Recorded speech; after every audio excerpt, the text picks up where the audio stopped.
E a gente tem entrevista importante agora. No início dessa edição do Live, nós falamos sobre a consulta pública, sobre a vacinação de crianças, que deve começar hoje, como informou o Ministério da Saúde. O site que vai promover essa consulta pública ainda não entrou em operação. O Ministério da Saúde diz que passa por revisão essa plataforma, mas que vai ser sim disponibilizado até hoje.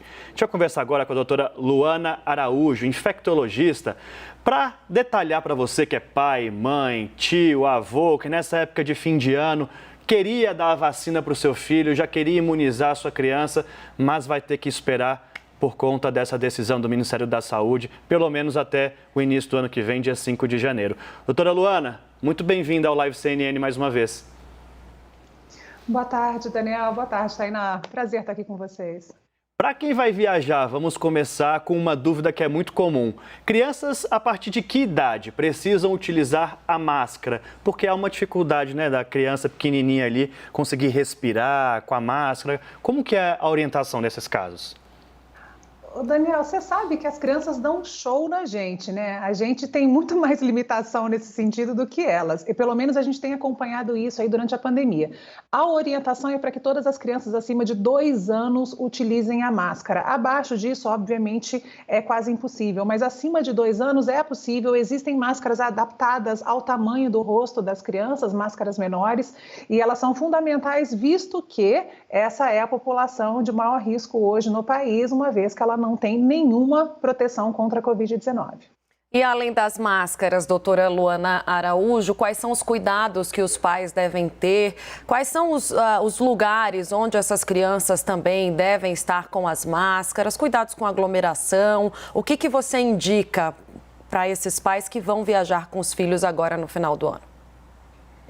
Tainá, a gente sempre segue a mesma linha do bom senso, né? Então, as medidas de precaução são as mesmas, independentes da idade ou da variante que esteja predominando em circulação. Então, o que a gente precisa? Manter ao máximo possível o distanciamento, o uso da máscara. Se for viajar, e eu considero essa viagem acontecendo única e exclusivamente num cenário de essencialidade, preciso viajar, então vou viajar. Nesse caso, priorizar ambientes ao ar livre, priorizar ambientes em que haja distanciamento entre as pessoas, higiene de mãos e uso de máscara. Não muda nada. A única coisa que a gente conseguiu acrescentar aí nesse último ano é a vacinação. Então, todo mundo que estiver ao redor dessa criança, já que ela não consegue ser vacinada no nosso país, precisa estar vacinado de forma plena.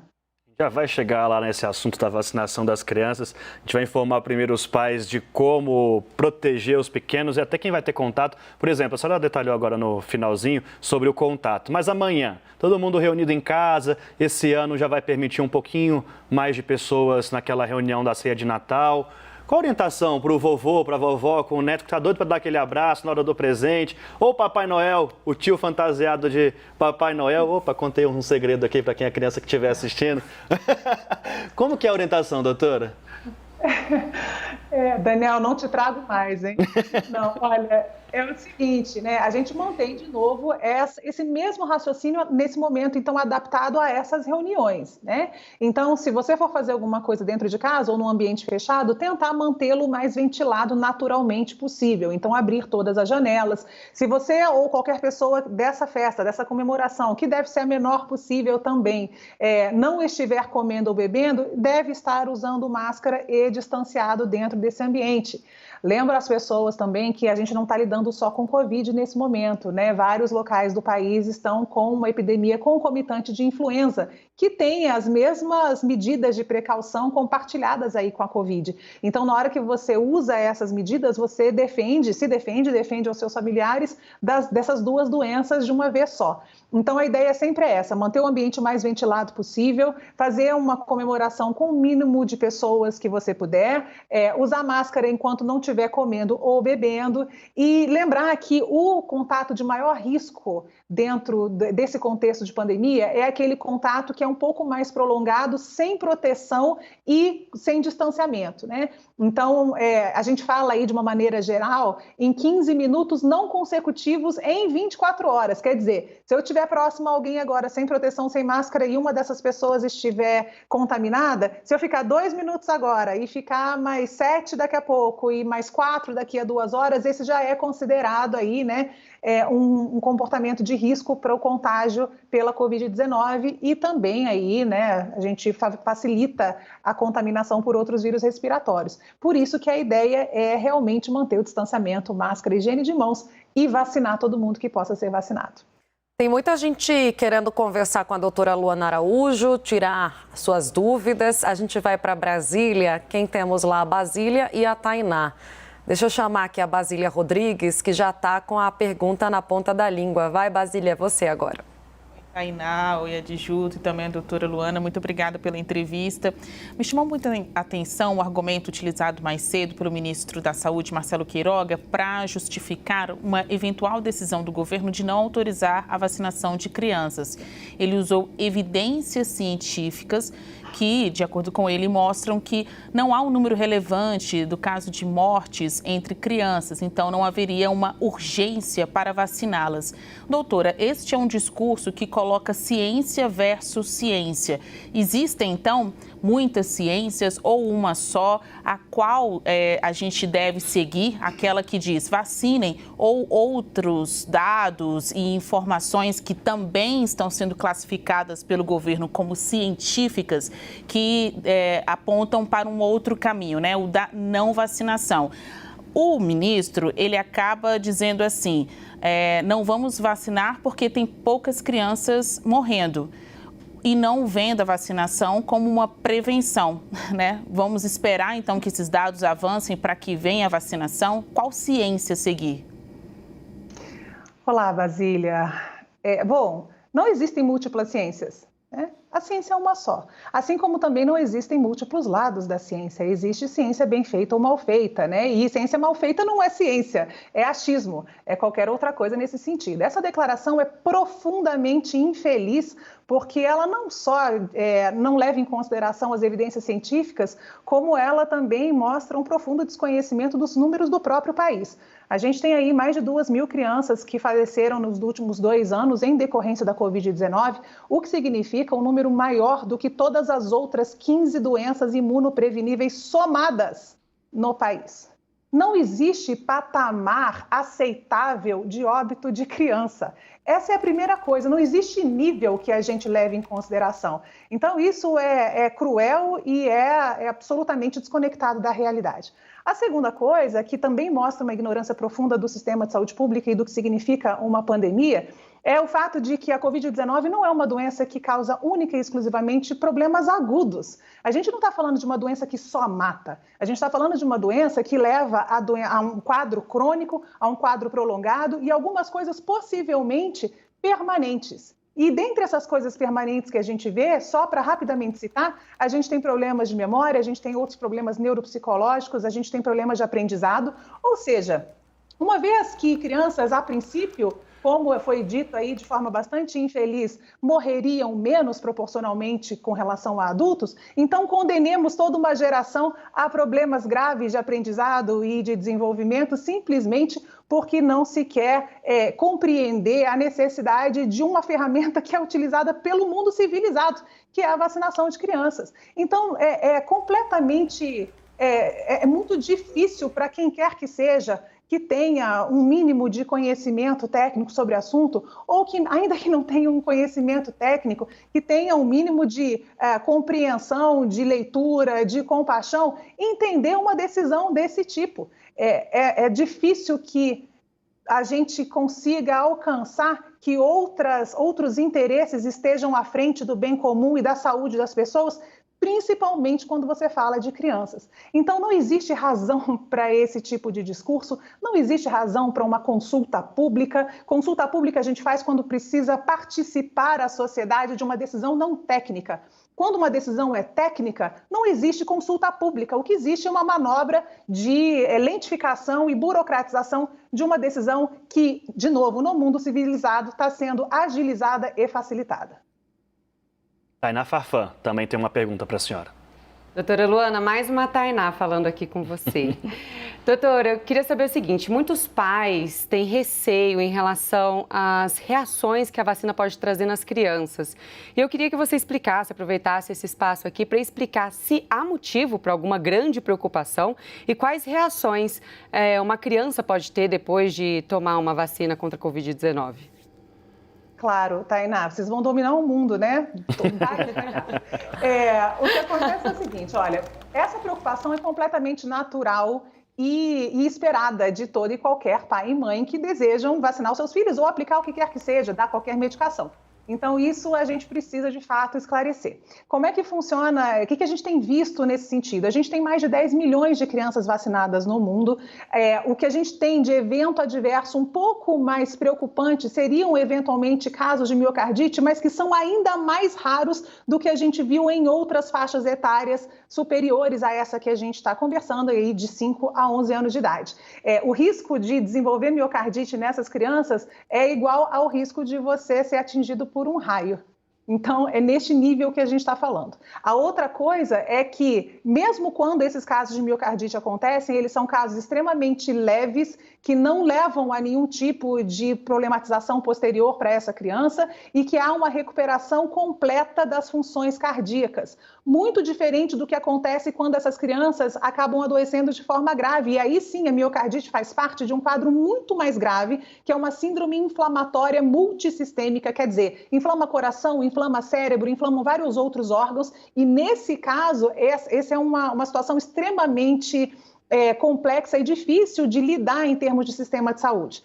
Então, se a gente pensasse teoricamente nisso, isso já seria uma razão mais do que suficiente para essa vacinação ter começado há muito tempo. Mas se a gente adaptar isso ao contexto brasileiro, isso é muito mais complexo, porque a gente está falando de um país em que o sistema de atendimento de saúde pediátrico é bastante restrito e muito desigual. Então, se uma criança no Amazonas tiver contato e não tiver protegida, ela vai ter um cuidado muito provavelmente muito diferente do que ela receberia se ela estivesse no Rio de Janeiro, ou em São Paulo, ou no Paraná. Então, em termos de sistema de saúde pública, a gente adiciona mais uma camada de absurdo a uma decisão de postergar uma vacinação que já foi autorizada pelo órgão competente, que é o órgão regulador dessa vacina no mercado brasileiro, que é a Anvisa. Doutora Luana, vou estender um pouquinho aqui a discussão de saúde e vacinação, porque a gente conversou mais cedo com uma médica de Israel falando sobre já a aplicação da 4ª dose por lá.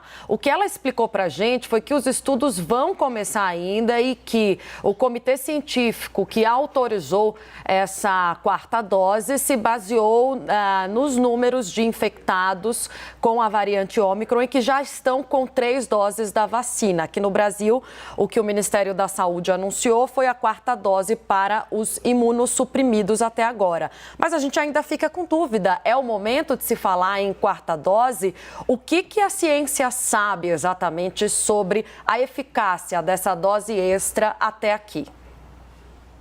O momento, principalmente para a gente, não é de pensar em 4ª dose. O nosso momento é de completar esquema vacinal de forma homogênea no país. A gente tem reiterado aqui essa informação, existe uma completude vacinal bastante heterogênea no país como um todo. A gente tem aí São Paulo com perto de 80% de vacinação com 2 doses e a gente tem outros estados aqui como Roraima, como Amapá, como Pará, que tem aí em torno de 50% ou menos de 2 doses na sua população. E isso significa que essa população restante está sob um risco absurdo que não tem lógica de estar acontecendo. Então, antes da gente pensar numa 4ª dose, o que a gente precisa fazer é fortalecer a imunização daqueles que são imunossuprimidos ou mais vulneráveis de alguma forma, que nesse momento são os idosos aí com a 3ª dose, os imunossuprimidos. A gente precisa vacinar as crianças porque estão completamente desprotegidas e a gente tem uma ferramenta para fazer isso, enquanto a gente fortalece a campanha para que as pessoas vão completar os seus esquemas vacinais. A gente tem várias frentes para atuar nessa questão da vacinação e, infelizmente, a gente não tem visto esse tipo de movimentação.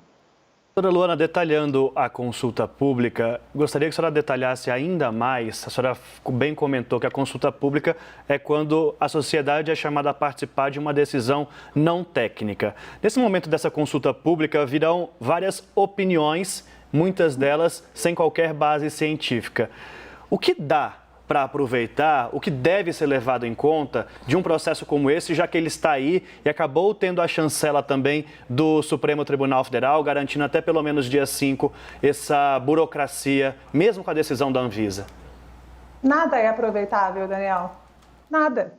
Independente do seu resultado ou para que tendência essa consulta vai apontar, ela não serve para nada, porque essa não é uma decisão de participação coletiva. Essa é uma decisão técnica, científica, que é onde as autoridades desse país deveriam estar se baseando para conduzir a maior crise sanitária que nós já enfrentamos.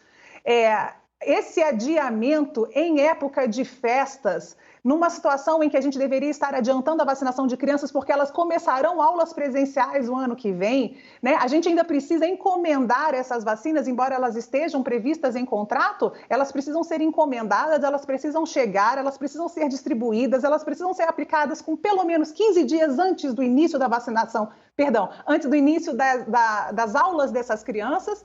Então, o que a gente precisa fazer é adiantar, é agilizar. Isso já foi, em termos de riscos e benefícios, tudo isso já foi pesado de forma técnica pela Anvisa. Se houvesse algum tipo de raciocínio lógico com relação ao nosso sistema, exatamente porque a gente tem essas disparidades todas, isso deveria estar sendo ainda mais promovido e não burocratizado e lentificado, que é o que a gente está assistindo acontecer.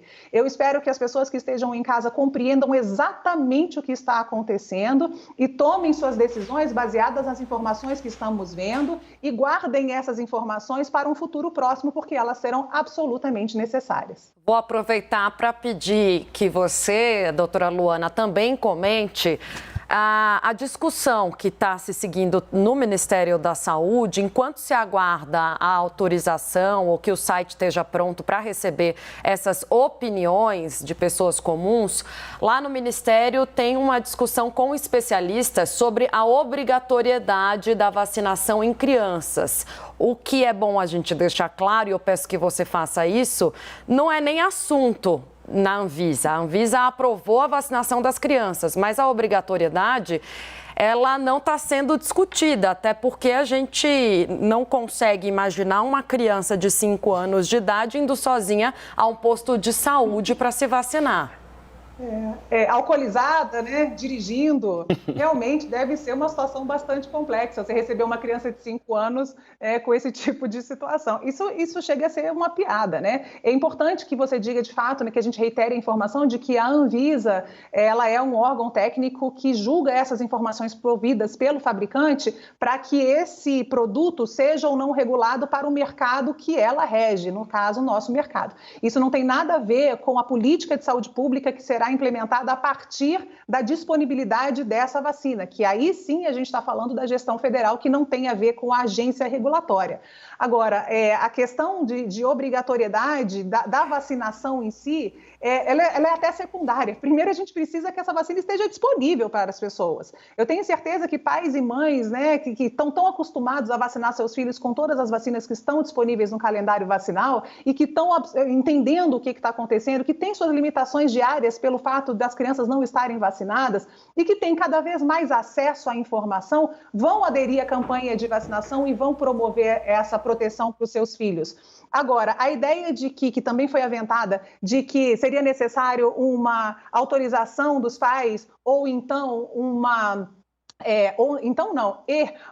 indicação médica para isso é completamente fictícia e esquizofrênica em vários níveis, né? Então, se a gente não pensar, se a gente já tirar de cara a ideia de que essa é uma decisão científica, portanto, não é uma opinião não é ciência e o médico deve seguir a ciência, ponto. Isso já não existe mais essa lógica de pedir uma autorização médica. Mas mais do que isso, veja como isso reforça as desigualdades desse país. Porque uma pessoa de condições socioeconômicas um pouco mais favorecidas vai ter um acesso mais fácil ao médico para promover, né, esse tipo de documentação. Mas quem não tem vai sobrecarregar a atenção básica na busca de uma situação como essa. Uma atenção básica que já está tendo que lidar com vacinação, com Covid, com as epidemias concomitantes, com 2 anos de pacientes que estão em demanda reprimida para outras patologias, né, com essa dificuldade toda de lidar com subfinanciamento, e ainda vai ter uma demanda de ter que preencher um papel para vacinar uma criança